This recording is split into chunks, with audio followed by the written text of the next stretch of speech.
दोस्तों अगर यहाँ पे हम बात करें पेटीएम आईपीओ की, तो मैंने यहाँ पे 9 दिन पहले ही इसमें एक वार्निंग दे दी थी कि अगर आप पेटीएम आईपीओ में अप्लाई कर रहे हैं तो ये रीज़न है जिनकी वजह से इस आईपीओ में मुझे लग रहा था कि ये आईपीओ डिस्काउंट में खुलने वाला था और एग्जैक्टली वैसा ही हमें देखने को मिला। कल की अगर लिस्टिंग की हम बात करें तो वहाँ हमें लगभग 27% का इस आईपीओ में एक लॉस देखने को मिला। अब बात करें आज के वीडियो की, तो आज के वीडियो में हम गो कलर्स के आईपीओ का यहाँ पे रिव्यू करेंगे, जानेंगे कि कंपनी कैसी है, इंडस्ट्री में ग्रोथ कैसी है, कंपनी के फाइनेंशियल्स कैसे हैं और इस आईपीओ में हमें अप्लाई करना है या नहीं, वो भी मैं लास्ट में अपना जो डिसीजन है वो आपके साथ शेयर करूंगा।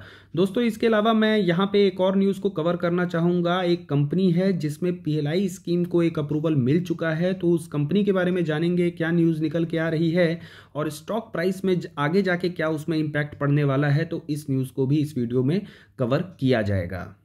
लेकिन वीडियो की शुरुआत करने से पहले अगर आप इस चैनल में पहली बार आए हुए हैं तो चैनल को जरूर सब्सक्राइब कर लें और बेल आइकन को हिट करना ना भूलें ताकि इस तरीके की बेहतरीन वीडियो को आप मिस ना कर पाएं।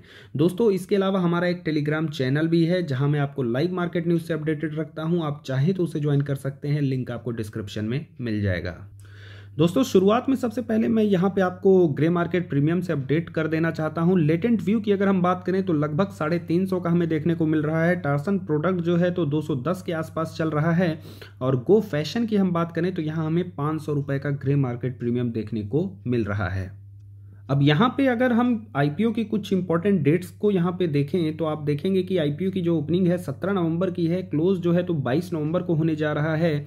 आईपीओ का जो साइज है वो 1014 करोड़ का हमें देखने को मिल रहा है, जिसमें से फ्रेश इशू जो है तो 125 करोड़ का ही यहाँ पे आपको देखने को मिलेगा। बाकी जो है तो यहाँ पे ओएफएस के लिए जा रहा है। वहीं अगर फेस वैल्यू की बात करें तो यहाँ पे 10 रुपये है। प्राइस बैंड जो है 655 से लेके 690 का है। आपको इसी कट ऑफ प्राइस पर अप्लाई करना है अगर आप चाहते हैं कि ये आपको आईपीओ अलॉट हो तो। और यहाँ पे रिटेल कोटा की अगर हम बात करें तो 10% हमें देखने को मिल रहा है। क्यूआईबी की हम बात करें 75% है। एचएनआई की बात करें यहाँ पे हमें लगभग 15% देखने को मिल रहा है। कंपनी चूंकि अभी यहाँ पे थोड़ा सा लॉस मेकिंग है, जिसकी वजह से रिटेल का कोटा हमें थोड़ा सा कम देखने को मिल रहा है। वहीं अगर हम अलॉटमेंट के डेट की बात करें तो 25 नवंबर को यहाँ पे अलॉटमेंट देखने को मिलेगा। 26 नवंबर को रिफंड हो जाएंगे आपके जो शेयर्स हैं, अगर अलॉट होते हैं तो डीमैट में 29 नवंबर को क्रेडिट होंगे और इस आईपीओ की जो लिस्टिंग है वो हमें 30 नवंबर को देखने को मिलेगी, यानी कि ये है आपका एक्सपायरी वाला दिन। माफ़ कीजिएगा, 30 को ट्यूसडे रहेगा, एक्सपायरी नहीं है उस दिन, तो यानी कि हमारा जो एक्सपायरी है वो 25 को देखने को मिलेगा। वीकली और मंथली दोनों ही एक्सपायरी 25 को रहेगी।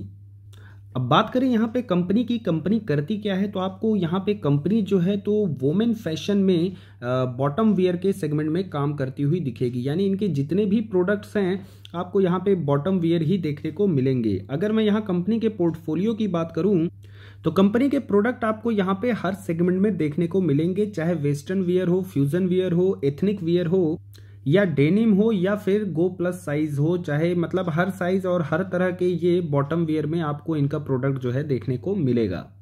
अब ये जिस इंडस्ट्री में काम करते हैं उस इंडस्ट्री की अगर हम ग्रोथ की बात करें तो आप देखेंगे अगर हम 1 पीस 2 पीस की यहाँ पे सीएजीआर ग्रोथ की बात करें तो हमें यहाँ पे लगभग 6.5% और 7.5% के हिसाब से ग्रोथ देखने को मिलेगी।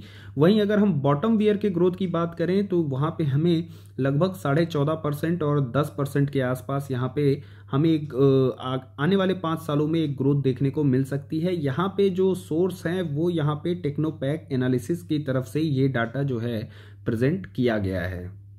वहीं अगर हम वोमेन अपीयरल की बात करें, यहाँ पे आप देख सकते हैं कि अगर उसकी ग्रोथ की देखा जाए तो पिछले 5 सालों में 10% सीएजीआर से यहाँ पे ग्रोथ देखी गई है और आने वाले 5 सालों में भी यहाँ पे लगभग 9.2% से हमें ग्रोथ देखने को मिल सकती है।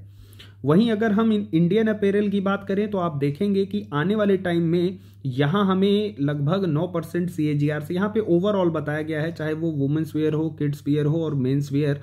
तो एक यहाँ पे जो ओवरऑल जो डाटा दिया गया है वो अपीयरल में अगर इंडियन मार्केट अपीयरल की बात किया जाए तो वहाँ हमें 9% सीएजीआर के हिसाब से ग्रोथ आने वाले 5 सालों में देखने को मिल सकती है। कंपनी के अगर प्रमोटर होल्डिंग की बात किया जाए तो यहाँ पे हमें लगभग 57% का यहाँ पे इनके पास शेयर होल्डिंग देखने को मिलेगी, जो कि प्रकाश कुमार सरोगी यहाँ पे गौतम सरौगी और राहुल सरौगी के पास में यहाँ पे हमें होल्डिंग जो है देखने को मिल रही है। और इसके अलावा जो है तो यहाँ पे हमें इनके फैमिली ट्रस्ट के नाम पे भी ये होल्डिंग जो है टोटल 57% में इन्हीं के नाम पे पूरी होल्डिंग देखने को मिलेगी। कंपनी के अगर माइलस्टोन की बात किया जाए तो 2010 में कंपनी का इनकॉर्पोरेशन हमें देखने को मिलता है। उसके बाद 2011 में कंपनी का पहला कियोस्क जो है चेन्नई में हमें खुलते हुए दिखेगा। वहीं पे अगर पहले स्टोर की हम बात करें तो 2014 में पहला स्टोर भी चेन्नई में ही खुलता हुआ दिख रहा है। फाइनली 2020 की अगर हम बात करें तो यहाँ पे कंपनी ने लगभग 400 अपने स्टोर्स जो हैं ऑल ओवर इंडिया, यहाँ पे लगभग 100 जो सिटीज़ हैं वहाँ पे इनके 400 स्टोर जो हैं खुल चुके हैं, 400 से ज़्यादा हो चुके हैं। एक यहाँ पे मुझे नेगेटिव पॉइंट जो ये दिखता है कि कंपनी का one and only warehouse आपको देखने को मिलेगा, और वो भी जो है तो आपको तमिलनाडु में ही देखने को मिलता है। तो ये वेयर हाउस काफ़ी कंसंट्रेटेड है पॉलिटिकली, जियोग्राफिकली, हर एंगल से देखा जाए। यही सेम कहानी टार्सन में भी थी। मैंने अपने आईपीओ के उस रिव्यू में बताया हुआ था कि जो टार्सन प्रोडक्ट के जो मैन्युफैक्चरिंग प्लांट्स थे, सारे के सारे जो भी प्लांट थे, 6-7 प्लांट जो भी थे, वो सारे के सारे वेस्ट बंगाल में ही कंसंट्रेटेड थे। जबकि 6-7 थे, थोड़े बहुत कुछ इधर उधर अगर होते, थोड़ा डाइवर्सिफाइड रहता तो एक एडवांटेज जो है तो उनके पास इस चीज़ का ज़रूर रहता। अब अगर यहाँ पे हम कंपनी के उन चैनल्स की बात करें जिनके माध्यम से वो अपने कस्टमर को अप्रोच करते हैं, तो आपको यहाँ पे ईबीओस देखने को मिलेगा, एलएफएस देखने को मिलेगा। ऑनलाइन माध्यम से भी ये अपने कस्टमर्स को अप्रोच करते हैं और एमबीओस भी यहाँ पे देखने को मिलेंगे। आइए एक बार हम यहाँ पे इस चीज़ को देख लेते हैं कि ईबीओस क्या है। ईबीओस होते हैं आपके एक्सक्लूसिव ब्रांड आउटलेट्स, तो और एलएफएस जो होते हैं लार्ज फॉर्मेट स्टोर्स होते हैं। आइए मैं एक बार ये चीज़ों को आपको थोड़ा क्लियर कर देता हूँ, ये होते क्या हैं। तो दोस्तों इस तरीके का आपने कभी आउटलेट देखा होगा, शॉपिंग मॉल में देखा होगा, कॉम्प्लेक्स में देखा होगा, या रोड साइड में जो स्टोर्स होती हैं वहाँ देखे होंगे। इस तरीके के आउटलेट्स जो होते हैं एक्सक्लूसिव ब्रांड आउटलेट होते हैं। और ऐसे कुछ आउटलेट्स आपने देखे होंगे, चाहे वो रिलायंस ट्रेंड्स की बात करें या कोई सा भी ऐसे इस तरीके के होते हैं जहाँ आजू बाजू में ही आपको कई सारे ब्रांड के जो हैं तो थोड़े बहुत कलेक्शंस देखने को मिलेंगे। काफ़ी कॉम्पिटिटिव ये एक आउटलेट होता है इस तरीके का, माफ़ कीजिएगा आउटलेट नहीं, फॉर्मेट होता है, जहां आप यहाँ गो कलर्स का देखेंगे, यहाँ आप किसी और कंपनी का देखेंगे, यहाँ आप किसी और कंपनी का देखेंगे। आपके पास काफ़ी सारी चॉइसेस होती हैं और काफ़ी ज़्यादा यहाँ कंपटीशन देखने को मिलता है। इसका नहीं पसंद आया तो आपने इसका उठा के देखा, इसका नहीं पसंद आया इसका उठा के देखा, ये पसंद आ गया आपने इसको ले लिया। लेकिन जब आप ईबीओज में जाते हैं तो आप उसी ब्रांड के जो हैं तो अलग अलग प्रोडक्ट्स को देखते हैं और उनमें से जो आपको पसंद आता है वो लेते हैं। यानी कि कुल मिला के प्रोडक्ट आप ईबीओज से ही ले रहे हैं और उसी कंपनी का ही ले रहे हैं। इट डजेंट मैटर कि आप कौन सा प्रोडक्ट ले रहे हैं। तो ईबीओज का यहाँ पे एक ये बेनिफिट हमें देखने को मिलता है। कंपनी इस चीज़ को अच्छी तरीके से समझ रही है और यही रीज़न है कि अगर आप यहाँ पे इनके परसेंटेज प्रोडक्ट्स को देखें जो ईबीओ के माध्यम से ये कस्टमर को अप्रोच करते हैं, वो आप देखेंगे यहाँ 2021 में बढ़ते हुए से दिख रहे हैं। कंपनी ने इनको धीरे धीरे जो है तो बढ़ाया है 65% से 68.04% और फिर 68.92%। वहीं एलएफएस की बात करें तो यहाँ पे इन्होंने अपने इस प्रोडक्ट पोर्टफोलियो को यहाँ पे ये धीरे धीरे जो है तो कम करते हुए दिखे हैं और इस चैनल में यहाँ इन्होंने उतना ज़्यादा स्ट्रेस नहीं दिया है। वहीं एक और सेगमेंट है जो काफ़ी प्रॉमिसिंग देखने को मिल रहा है, वो है ऑनलाइन सेगमेंट। आप देख सकते हैं लगभग 1% का यहाँ पे इनका ऑनलाइन के थ्रू जो है तो सेल्स होती थी और अब देखेंगे कि वो जो है तो इन्होंने धीरे धीरे अब उसको जो है तो यहाँ पे बढ़ाना शुरू कर दिया है। आप देखेंगे कि ये धीरे धीरे बढ़ते हुए यहाँ पे आपको 4% तक देखने को मिलेगा। वहीं अगर इनके स्टोर्स की बात करें तो ये ऑल ओवर इंडिया जो है तो साउथ में थोड़ा ज़्यादा कंसंट्रेटेड दिख रहे हैं, बट कंपनी जो है तो धीरे धीरे बाकी के एरिया में भी एक्सपेंड करती हुई दिख रही है। यहाँ मैप में इस चीज़ को क्लियर कट देखा जा सकता है। आप देखेंगे यहाँ स्टोर्स काफ़ी ज़्यादा दिख रहे हैं, फिर यहाँ पे हैं, यहाँ पे हैं, यहाँ बहुत थोड़े से हैं और थोड़े बहुत यहाँ पे भी आपको देखने को मिलेंगे। अब अगर कंपनी को उनके पीयर्स के साथ कंपैरिजन किया जाए तो आप देखेंगे कि यहाँ एबी फैशन और ट्रेंड से इस कंपनी का तो उतना ज़्यादा मुकाबला नहीं है, क्योंकि ये बहुत बड़ी कंपनी है, एक लार्ज अमाउंट में रेवेन्यू जनरेट करती हैं, स्टोर्स हैं इनके काफ़ी ज़्यादा और उस हिसाब से इनके प्रॉफिट भी हमें देखने को मिल रहे हैं। कंपनी का प्रॉफिट इनके कंपैरिजन में थोड़ा छोटा ही देखने को मिल रहा है। इनफैक्ट कई सारी कंपनियों के यहाँ पे कंपैरिजन में भी थोड़े कम देखने को मिलेंगे, चाहे बीबा हो, चाहे यहाँ पे आप देख सकते हैं लेविस का हो, चाहे यहाँ पे फैब इंडिया हो। लेकिन अगर कंपनी के हम मार्जिन की बात करें तो आप देखेंगे कि इस छोटे मार्जिन में कंपनी का जो मार्जिन है वो बाकियों से काफ़ी बेहतर आपको देखने को मिलेगा, चाहे 2018 की बात कर लें, चाहे 2020 की यहाँ पे बात कर लें। अगर कंपनी के यहाँ पे हम रिटर्न ऑन इक्विटी की बात करें, लगभग 18% के आसपास देखने को मिलता है। और इसका कंपैरिजन अगर इसके कंपटीटर से करें तो वहाँ पे हमें लक्स इंडस्ट्रीज जो है तो लगभग 25% और पेज इंडस्ट्रीज लगभग 38% के आसपास यहाँ पे इनके आरओई देखने को मिलेंगे। कंपनी के अगर आरओसी की बात करें, यहाँ 18% का हमें आरओसी कंपनी का देखने को मिलता है। और एबी फैशन के देखें तो यहाँ 10% के आसपास है। ट्रेंड का भी लगभग 10% के आसपास हमें देखने को मिलेगा। लक्स और पेज की यहाँ पे बात करें तो 35% और यहाँ पे 49% के आसपास देखने को मिलता है। कंपनी के अगर हम फाइनेंशियल्स की बात करें तो आप देखेंगे कि कंपनी का जो इनकम है वो थोड़ा सा बढ़ता हुआ हमें दिखा था, थोड़ा क्या काफ़ी अच्छा बढ़ता हुआ दिखा था। बट वहीं पे हमें कोविड के बाद जो इम्पैक्ट देखने को मिला वहाँ थोड़ी सी गिरावट देखने को मिली है। और आगे आने वाले टाइम के नंबर्स देखने होंगे कि कंपनी कोविड के बाद कितना अच्छा रिकवरी कर पाती है, वो आगे के नंबर हमें दिखाएंगे। वहीं अगर हम यहाँ पे इनके एक्सपेंसेस को देखें तो एक्सपेंसेस जो हैं यहाँ पे हमें बढ़ते हुए से दिख रहे हैं।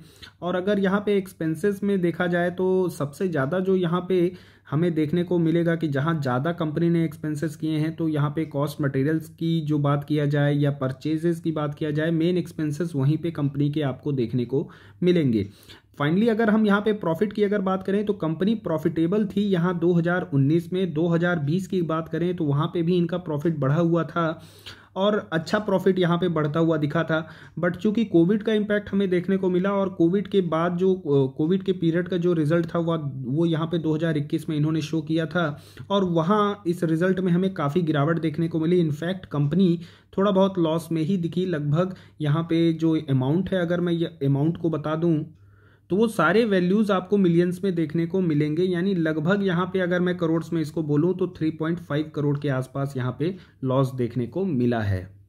तो दोस्तों यहाँ पे अगर मैं अपना फाइनल व्यू दूं तो अगर आप लॉन्ग टर्म के लिए जाना चाहते हैं तो मेरे ख्याल से आपके पास और भी अच्छे अच्छे ऑप्शन हैं, जैसे कि लक्स इंडस्ट्रीज़ हो गया आपके पास यहाँ पे ट्रेंड देखने को मिलेगा। तो ये दोनों कंपनीज मुझे काफ़ी बेहतर लगती हैं और पास्ट टाइम से भी ये कंपनी काफ़ी अच्छा परफॉर्म करती आई हैं। तो लॉन्ग टर्म के लिए तो नो डाउट इन दो में से ही कोई एक चॉइस आपका होना चाहिए। वहीं अगर हम ग्रे मार्केट प्रीमियम की बात करें तो अगर मैं इनके एंकर बुक की बात करूं तो वहां हमें काफ़ी अच्छे नाम देखने को मिले थे, जैसे गवर्नमेंट ऑफ सिंगापुर का यहाँ पे नाम देखने को मिला। और उसके अलावा मैं बात करूँ तो नोमुरा ने भी यहाँ पे पैसे लगाए हुए हैं। तो 2-3 कुछ ऐसे अच्छे नाम यहाँ पे हमें इनके एंकर बुक में देखने को मिले हैं, जिसकी वजह से यहाँ पे ग्रे मार्केट प्रीमियम में भी एक अच्छा हमें उछाल देखने को मिला है। और सब्सक्रिप्शन ख़त्म होने के बाद भी एक और डिमांड आती है, वो वहाँ पे थोड़ा सा देखना होगा। बट मुझे लगता है कि इनका लिस्टिंग गेन काफ़ी अच्छा आपको देखने को मिल सकता है। तो नो डाउट लिस्टिंग गेन के लिए आप इस कंपनी के साथ जा सकते हैं। चलिए अब कवर करते हैं यहाँ पे एक बहुत ही अच्छी न्यूज़ जो हमें डिक्सन कंपनी की तरफ से निकल के आ रही है। आइए हम एक बार उस न्यूज़ को कवर कर लेते हैं और यहाँ पे देखते हैं कि कंपनी ने जो अपडेट्स दिए हैं वो हमें क्या देखने को मिल रहे हैं। अगर मैं कंपनी के यहाँ अपडेट की बात करूँ तो यहाँ पे डिक्सन्स 2 wholly owned subsidiaries received approval under PLI scheme of government of India. तो ये एक बहुत ही ज़बरदस्त न्यूज़ निकल के सामने आ रही है डिक्सन के लिए। देखिए इस न्यूज़ का इम्पैक्ट क्या होता है वो मैं आपको बताता हूँ।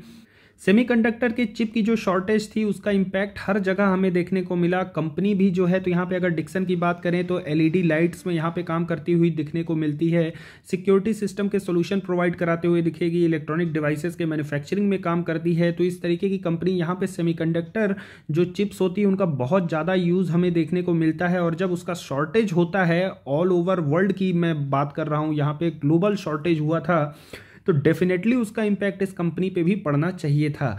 लेकिन इस बार के Q2 के इनके रिजल्ट आप देखेंगे कि तो एकदम वो अपोजिट से हमें देखने को मिले। एक ज़बरदस्त वहाँ पे रेवेन्यू में उछाल देखने को मिला, प्रॉफिट में उछाल देखने को मिला। और उसका जो सबसे मेन रीज़न मुझे समझ में आता है वो है पीएलआई स्कीम। दोस्तों क्या होता है कि जब गवर्नमेंट पीएलआई स्कीम में अप्रूवल देती है, जिस भी सेक्टर में देती है, तो कंपनी जब उस सेक्टर में काम करती है वहाँ मैन्युफैक्चरिंग करती है। मेक इन इंडिया के अंतर्गत वहाँ मैन्युफैक्चरिंग होती है। ध्यान रखिएगा ये जो स्कीम है इसका एडवांटेज तभी मिलता है जब वहाँ पे आपको मेक इन इंडिया के अंतर्गत मैन्युफैक्चरिंग देखने को मिले। तो जब मेक इन इंडिया के अंतर्गत मैन्युफैक्चरिंग होती है तो कंपनी वहाँ पे रेवेन्यू और प्रॉफिट तो जनरेट करती ही है, साथ ही साथ PLI scheme production linked incentive government की तरफ से उसको इंसेंटिव भी मिलता है जो उसके रेवेन्यू और प्रॉफिट को और ज़्यादा बढ़ा देता है।